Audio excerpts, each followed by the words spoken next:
Jemaat GKM Eklesia yang kami kasihi dan dikasihi oleh Tuhan Yesus, untuk kesekian kalinya kita mengadakan ibadah secara online karena waktu dan kondisi yang belum memampukan kita untuk beribadah secara offline.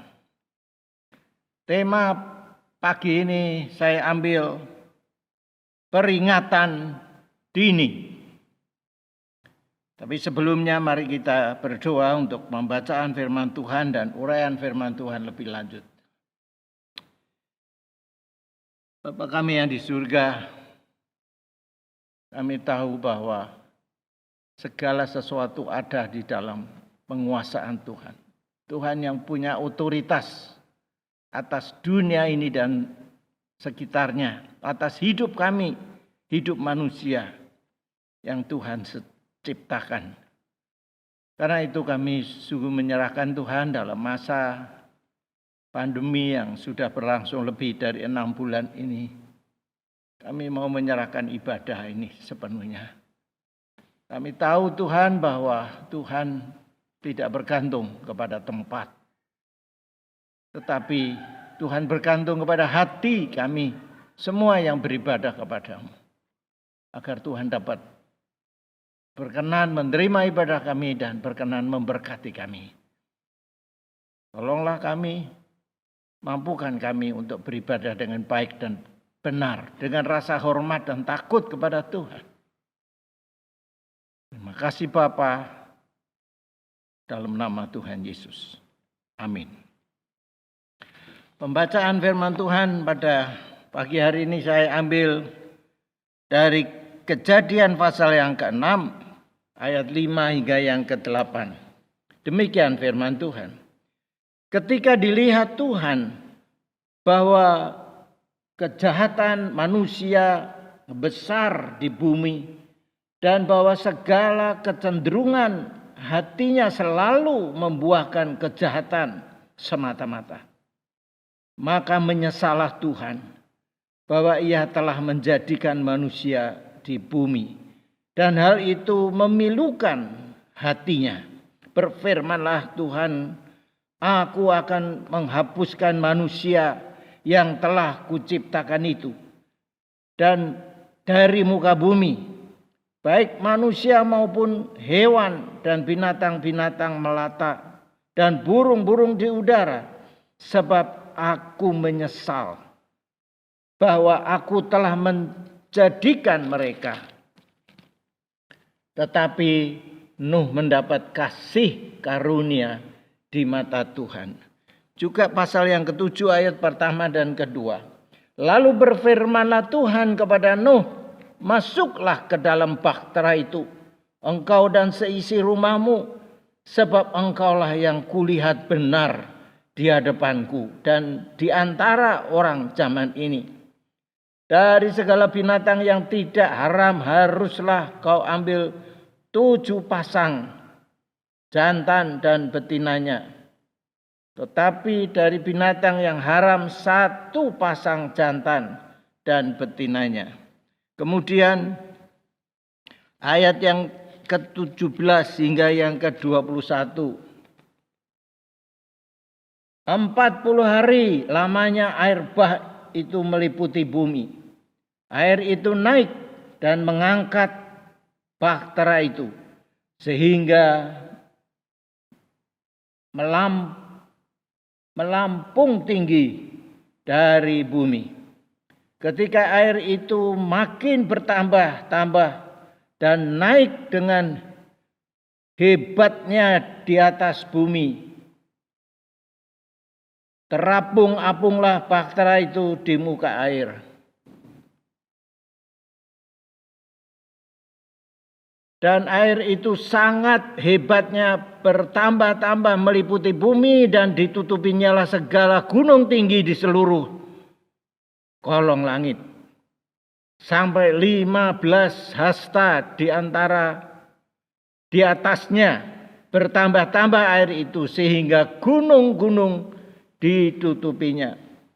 Lalu mati, binasalah segala yang hidup, yang bergerak di bumi, burung-burung, ternak dan binatang liar, dan segala binatang merayap yang berkeriapan di bumi, serta semua manusia.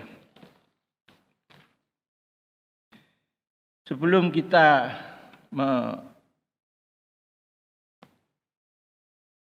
pelajari firman Tuhan ini lebih lanjut, kita akan menyaksikan sebuah video pendek, yaitu yang terjadi di Aceh pada tahun 2005, yang dikenal dengan tsunami.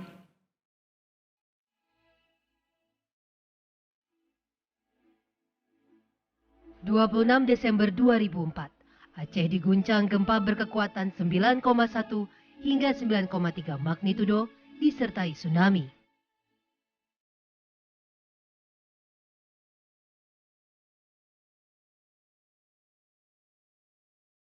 Gelombang tsunami yang mencapai tinggi kurang lebih 30 meter menerjang provinsi paling barat Indonesia itu. Aceh pun lumpuh. Sekitar 167.000 orang tewas dan juga hilang. Sementara lebih dari 500.000 orang kehilangan tempat tinggal. Hampir semua bangunan di wilayah yang dilewati tsunami rata dengan tanah. Tercatat, gempa dangkal itu terjadi di sekitar 149 km sebelah barat Melabuh Aceh. Gempa akibat pergesekan lempeng Indo-Australia dan Eurasia di dasar laut itu berujung pada timbulnya tsunami dahsyat di kawasan Aceh dan sebagian Sumatera Utara, serta kurang lebih 13 negara lainnya. Akibat salah satu bencana alam terbesar di tanah air ini, Aceh membutuhkan waktu bertahun-tahun lamanya untuk memulihkan diri. Tak hanya kondisi fisik, namun juga psikis warganya.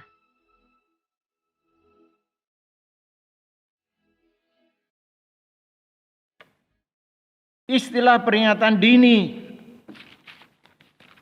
mulai dikenal setelah peristiwa tsunami Aceh tersebut. Satu peristiwa yang sangat bukan hanya menguncangkan Indonesia tapi juga seluruh dunia. Karena korban yang diakibatkan tidak kurang dari 200.000. Belum termasuk yang hilang dan yang luka-luka. Demikian juga dengan harta benda yang dimusnahkan sudah tidak terkira lagi nilainya. Nah, saudara-saudara yang dikasihi oleh Tuhan Yesus, mengapa peristiwa yang sedahsyat itu harus terjadi di negara kita? Salah satu sebab adalah karena belum adanya sistem peringatan dini, early warning system. Seandainya pada saat itu sudah ditemukan atau sudah dipasang early warning system atau peringatan dini itu, maka hampir pasti jumlah korbannya tidak sebesar itu. Nah, saudara-saudara yang dikasihi oleh Tuhan Yesus, peristiwa yang mirip atau hampir sama tercatat di dalam Alkitab, yaitu di kitab Kejadian pasal yang ke-6 dan seterusnya. Ketika itu terjadi banjir besar, bahkan mungkin lebih dahsyat daripada tsunami Aceh, karena dikatakan menghancurkan atau memusnahkan, membunuh semua makhluk yang hidup, baik itu binatang, baik itu manusia, tetapi juga tumbuh-tumbuhan dan lain-lain. Nah, saudara-saudara, pada saat itu hanya 8 orang yang selamat, yaitu dari keluarga Nuh. Hanya keluarga Nuh dan binatang-binatang masing-masing sepasang saja yang selamat. Nah, sebelum mempelajari lebih jauh, marilah kita juga saksikan video pendek tentang air bah Nuh ini.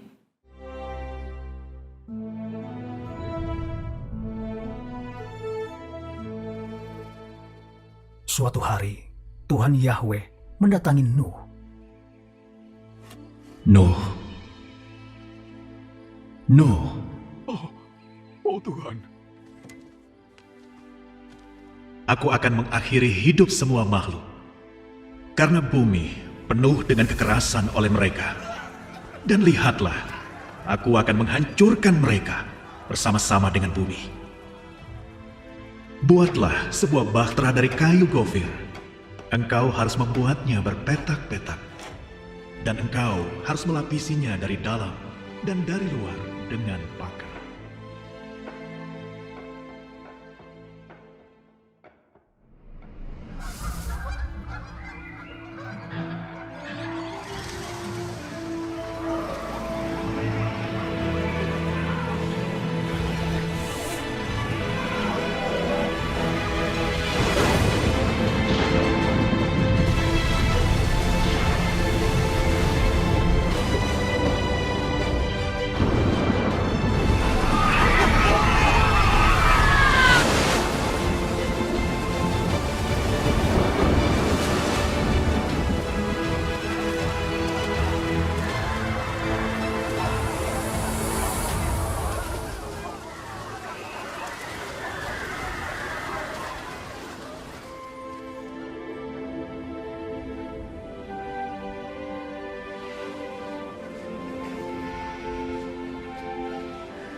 Setelah banjir, semua makhluk hidup yang bernafas di bumi mati.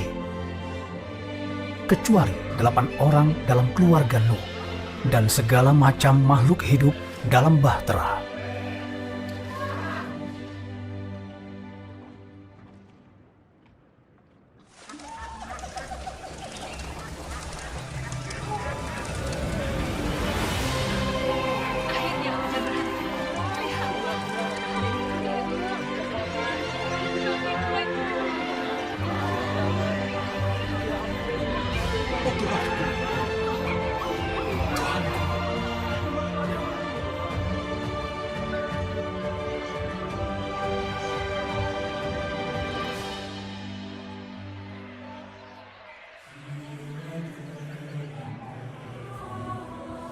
Mereka terus berkembang biak di bumi sampai hari ini.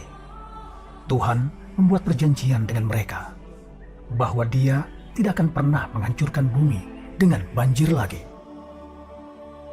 Dan pelangi yang terlihat hari ini adalah bukti perjanjian Tuhan dengan manusia. Mengapa Tuhan Allah menjatuhkan hukuman sedemikian dahsyat kepada umat manusia? Bahkan secara massal. Sudah kita baca tadi di dalam ayat yang ke-5 sampai dengan yang ke-8. Di mana kejahatan manusia sudah sedemikian hebat, sudah memuncak. Sehingga Tuhan Allah yang menciptakan manusia sudah tidak tahan lagi. Allah bermaksud memang untuk hancurkan atau memusnahkan, menghukum manusia. Tetapi itu tidak segera dilakukan oleh Allah. Allah masih memberi waktu, Allah masih memberi kesempatan kepada manusia supaya mereka bertobat dari dosanya, mereka bertobat dari kesalahannya, kembali kepada Allah. Itu maksud Allah. Dan kesempatan itu secara luas diberikan oleh Allah karena Allah memerintahkan kepada Nuh untuk membuat sebuah bahtera yang besar. Nah, saudara-saudara yang dikasihi oleh Tuhan Yesus, perintah itu tidak mudah, jelas tidak mudah bagi Nuh untuk melaksanakannya. Mengapa? Karena pada waktu itu belum ada peralatan yang canggih. Mungkin gergaji besi atau mungkin juga apalagi gergaji listrik pasti belum ada. Demikian juga untuk alat untuk serut dan lain-lain sebagainya. Jadi jelaslah membutuhkan waktu yang banyak sekali, lama sekali bagi Nuh untuk membuat bahtera itu. Di samping itu juga siapa yang mau membantu Nuh membuat bahtera yang demikian? Pastilah orang-orang ngejek Nuh dan anak-anaknya karena ini merupakan perbuatan yang gila, mereka anggap demikian. Karena belum pernah terjadi. Hujan juga belum pernah terjadi. Mengapa mesti harus membuat bahtera sedemikian besar? Jadi mereka anggap bahwa Nuh dan anak-anaknya itu adalah orang-orang gila. Mereka hanya mengejek-ejek, mengolok-olok saja apa yang dibuat oleh Nuh. Nah, saudara-saudara yang dikasihi oleh Tuhan Yesus, tetapi Nuh tidak gentar, Nuh tidak tawar hati. Bahkan Nuh terus bisa di samping melanjutkan pekerjaan pembuatan bahtera itu, tetapi juga dia terus memberitakan kepada manusia pada waktu itu bahwa peringatan dari Allah tentang datangnya hukuman air bah yang besar itu tidak main-main dan pasti akan terjadi. Nah, peringatan dini yang kedua yang juga diberikan oleh Tuhan Allah kepada orang-orang berdosa pada waktu itu adalah bahwa pembangunan bahtera seperti yang tadi saya katakan mengalami bermacam-macam hambatan, di samping tidak adanya tenaga kerja yang mau membantu, di samping keluarga Nuh sendiri tidak adanya alat-alat yang cukup memadai untuk membangun sebuah bahtera. Tetapi Allah tetap memberi semangat kepada Nuh untuk melanjutkan proyek besar itu sambil terus-menerus memberitakan kepada masyarakat, pada orang-orang pada masa itu. Diperkirakan waktu yang dibutuhkan oleh Nuh untuk membangun bahtera itu lebih dari 100 tahun. Jadi kesempatan yang begitu panjang yang Allah berikan kepada umat manusia. Sambil Nuh membuat bahtera, mengerjakan pembuatan bahtera, dia terus juga tidak henti-hentinya, tidak jemu-jemunya memberitahukan kepada mereka supaya mereka bertobat dari segala dosa-dosanya, supaya Allah bisa mengampuni mereka. Tetapi mereka cuek saja.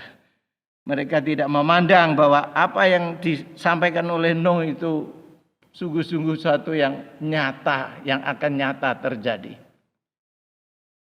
Kita membaca di dalam 1 Petrus 3 ayat 20 dan 2 Petrus 2 ayat 5, di mana dikatakan bahwa Nuh adalah pemberita kebenaran.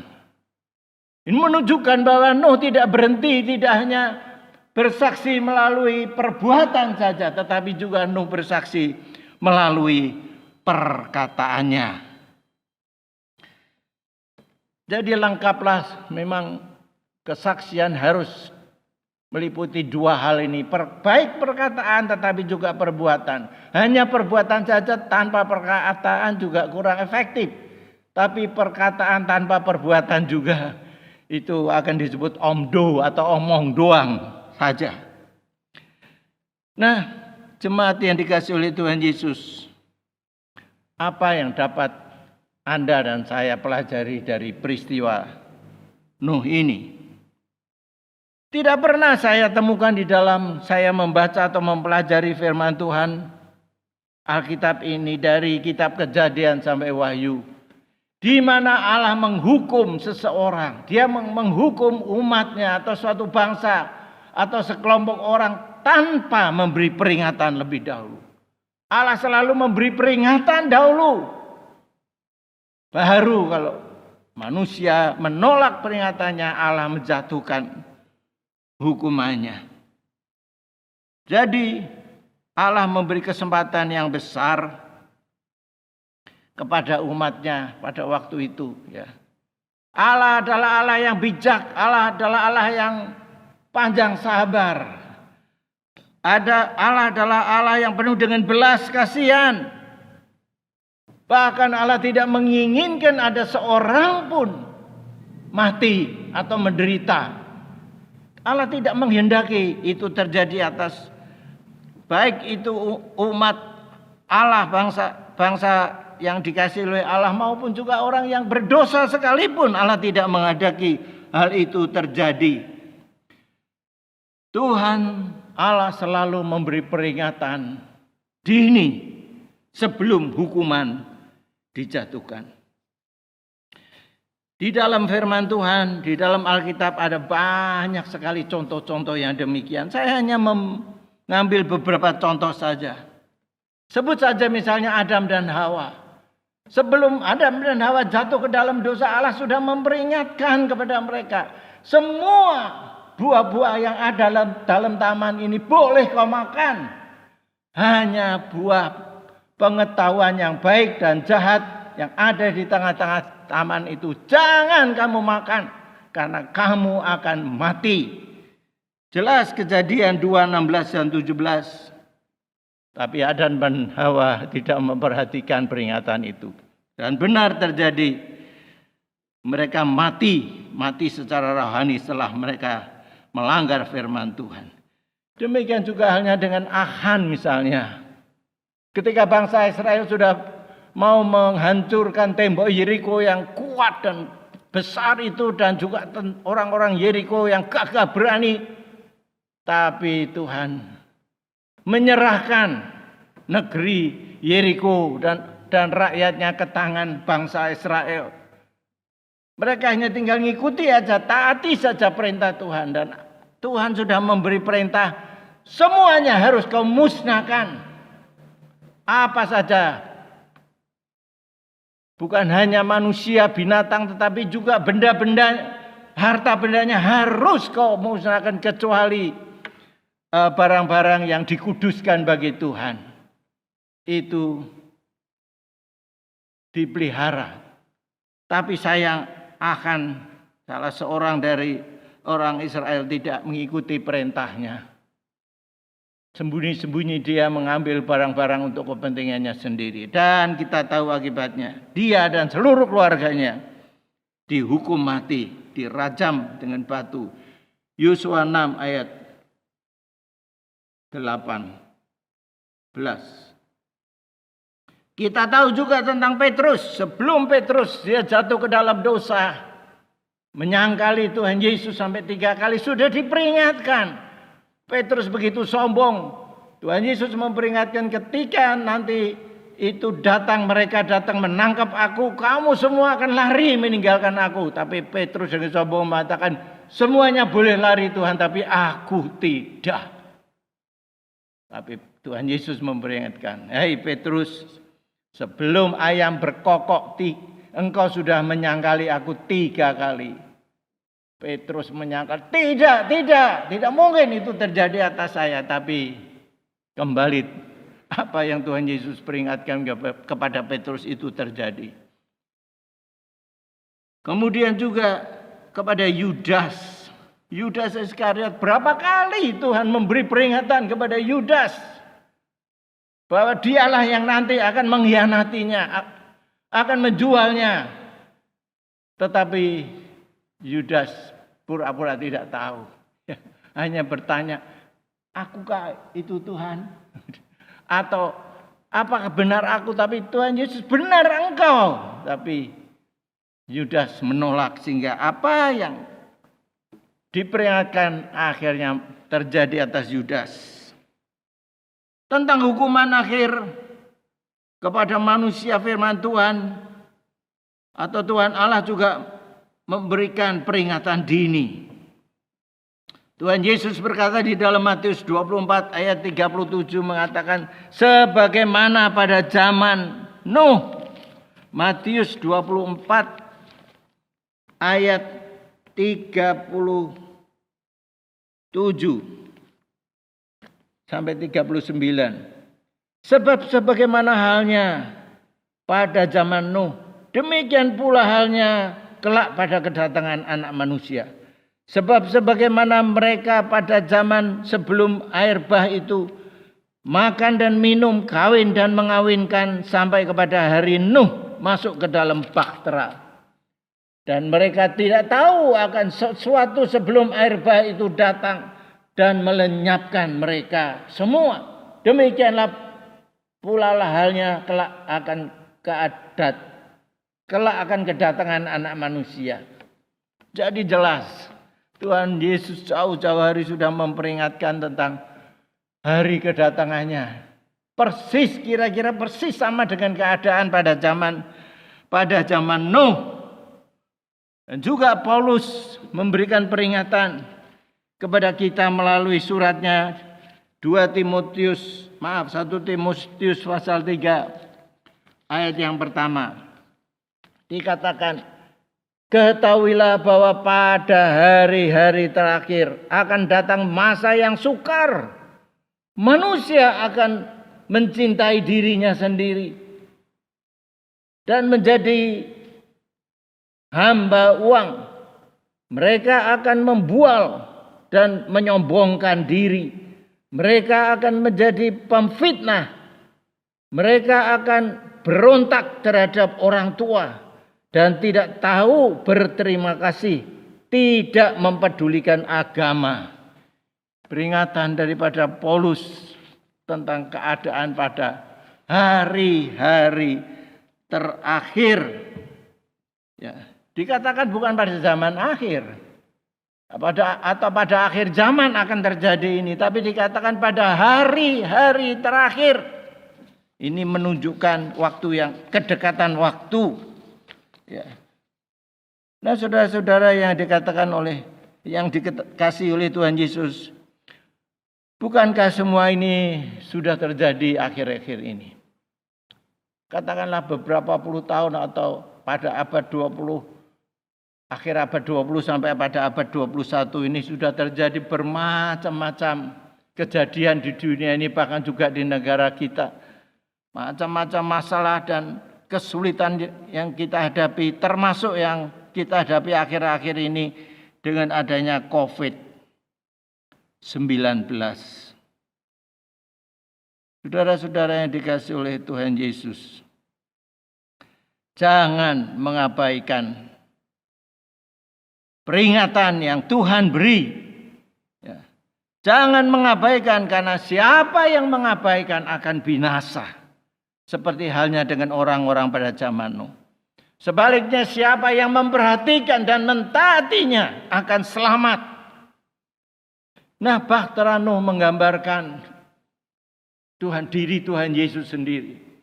Bahwa barang siapa yang mentaati akan firman Tuhan, mentaati, memperhatikan akan peringatan yang diberikan oleh Allah, diberikan oleh Tuhan Yesus melalui firman-Nya, maka mereka akan selamat. Tuhan Yesus adalah bahtera kehidupan, bahtera keselamatan, bahtera kedamaian, bahtera keamanan, bahtera kesejahteraan bagi orang-orang yang mau mendapatkan semuanya itu. Nah, saudara-saudara yang dikasihi oleh Tuhan Yesus, karena hanya di dalam bahtera Tuhan Yesuslah maka semua orang akan mendapatkan apa yang Tuhan janjikan. Melalui peristiwa-peristiwa dan kutipan-kutipan firman Tuhan kita tadi, kita diingatkan betapa pentingnya kita harus menanggapi peringatan dini, baik yang Alkitab atau Tuhan Yesus atau Tuhan Allah peringatkan kepada kita. Kita harus perhatikan dengan serius. Ada pepatah mengatakan sesat dahulu pendapatan, tetapi sesat kemudian tak ada gunanya. Kita lihat itu sudah di dalam banyak contoh pada orang-orang pada zaman Nuh gagal menanggapi peringatan dini ini sehingga semuanya binasa kecuali keluarga Nuh. Achan gagal menanggapi peringatan firman Tuhan sehingga dia dan seluruh keluarganya dihukum mati. Yudas Iskariot gagal menanggapi peringatan Tuhan Yesus yang dikatakan berkali-kali Akhirnya dia, walaupun dia adalah salah satu dari 12 murid Tuhan Yesus, tapi juga gagal masuk ke surga, bahkan masuk ke neraka selama-lamanya. Petrus, walaupun dia gagal pada awalnya, tapi dia menyesal, dia bertobat, dia mohon pengampunan dari Tuhan Yesus, dan akhirnya dia dikembalikan kedudukannya, bahkan akhirnya menjadi salah satu rasul yang terbesar pada zamannya, bahkan sampai saat ini.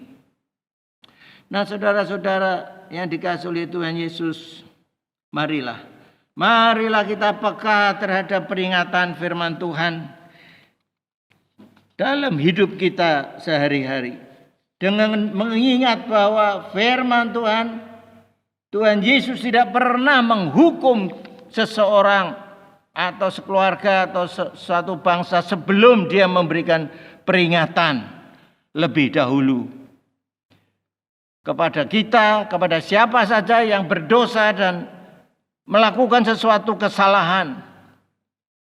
Jangan sekali-kali mengabaikannya, karena itu akan berakibat fatal. Dan yang kedua adalah menghadapi kesulitan-kesulitan pada masa depan, masa kini dan masa depan, termasuk COVID-19 ini.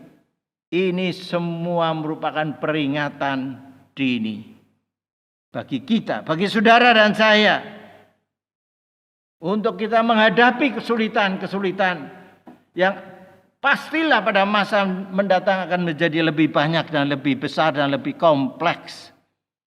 Karena itu kalau kita bisa memperhatikan, kita bisa mentaati apa yang Tuhan perintahkan bagi kita saat ini, maka kemungkinan besar kita juga akan mampu mengatasi kesulitan-kesulitan yang akan datang. Karena Tuhan tidak pernah meninggalkan kita, tidak pernah membiarkan kita berjuang sendiri. Tuhan menyertai kita. Karena itu waspadalah dan berhati-hatilah. Perhatikanlah bagaimana kita hidup. Karena masa ini adalah masa-masa yang sukar. Masa ini adalah masa-masa yang jahat. Seperti firman Tuhan katakanlah, janganlah memakai hidupmu menurut hawa nafsumu dan kebodohan dunia. Tapi pakailah dengan hikmat dari Tuhan. Saya ingin mengakhiri firman Tuhan ini dengan sedikit kesaksian apa yang terjadi atas hidup kami, keluarga besar kami, khususnya 2 minggu yang lalu, di mana salah seorang saudara kandung saya dipanggil Tuhan. Kami 8 bersaudara, dan dia adalah adik kandung kami yang ke-6. Memang sudah tidak muda lagi, umurnya 70 tahun. Tapi ini adalah yang kedua, saudara yang kedua yang dipanggil Tuhan. Yang pertama terjadi 23 tahun yang lalu, tahun 1997, kakak saya yang tertua juga dipanggil Tuhan. Peristiwanya hampir sama. Kedua-duanya mengalami satu penyakit yang tidak diketahui pada waktu dininya. Kakak saya yang pertama kena CA di paru-paru, dan 3 dokter di Indonesia mengatakan tidak apa-apa, ini mungkin flu begitu. Sampai 3 dokter mengatakan tidak apa-apa. Tapi kemudian setelah keadaan menjadi lebih parah, lebih buruk, pergi ke Singapura. Waktu itu saya masih pelayanan di Singapura. Pergi ke 3 dokter di sana, dan 3-tiganya menyatakan, maaf, Bapak menderita CA yang sudah lanjut, periode lanjut. Jadi umur Bapak hanya sekitar 3 atau 6 bulan, maksimum 1 tahun. Dan itu terjadi. Setelah 1 tahun, kakak saya meninggal. Hanya karena kurang hati-hati, tidak memperhatikan akan tanda-tanda yang seharusnya segera mencari informasi yang lebih baik. Demikian juga dengan adik saya yang nomor 6 ini, yang baru 2-3 minggu yang lalu. Sama, persis. Dia tidak merasa dirinya terlalu serius sakitnya itu, sehingga dia cuek saja. Tidak apa-apa. Tapi makin lama makin buruk, makin buruk, makin buruk. Dan ketika dia ke dokter spesialis, dokter mengatakan Anda kena CA. Bahkan dalam stadium yang lebih parah, stadium 4. Dan Anda hanya bisa berumur 3 bulan, maksimum 6 bulan. Waduh, dua-duanya karena mengabaikan peringatan dini. Agak sedikit berbeda ketika saya tahun 76 mengalami hal yang sama. Ya, saya menderita penyakit yang saya pikir ya biasa saja, flu. Dan kalau saya penyakit flu, kena flu, itu paling 2-3 hari istirahat selesai, sudah bisa sehat lagi. Tapi ini setelah 1 minggu kok tidak sembuh. Lalu ke dokter yang lain lagi, dokter umum yang lain, demikian juga dikasih obat tapi juga tidak sembuh. Nah, setelah 2 minggu mulai timbul benjolan di leher saya. Saya mulai khawatir, ada apa ini? Ada apa ini? Lalu saya ke dokter spesialis bedah di Jakarta dan dokter mengatakan kami tidak bisa tahu kecuali akan dibiopsi. Lalu apa dok kemungkinannya? Ya, kalau benjolan ini kemungkinannya ya salah satunya atau yang paling ini adalah cancer.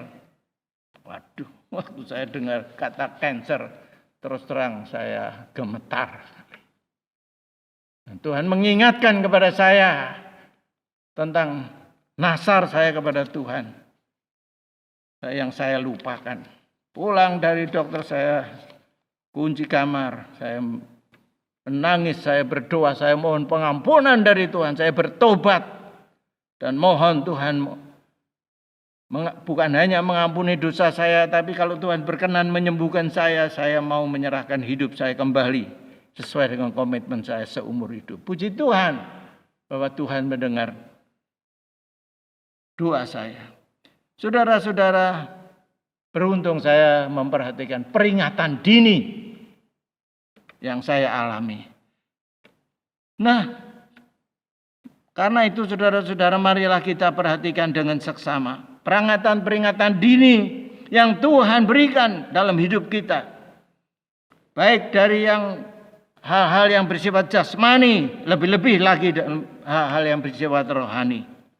Karena gagal mentaati, menanggapi peringatan dini, hancurlah hidup kita di dunia ini maupun di dunia yang akan datang. Tetapi kalau kita berhasil mentaati peringatan dini yang Tuhan berikan, maka berbahagialah hidup kita.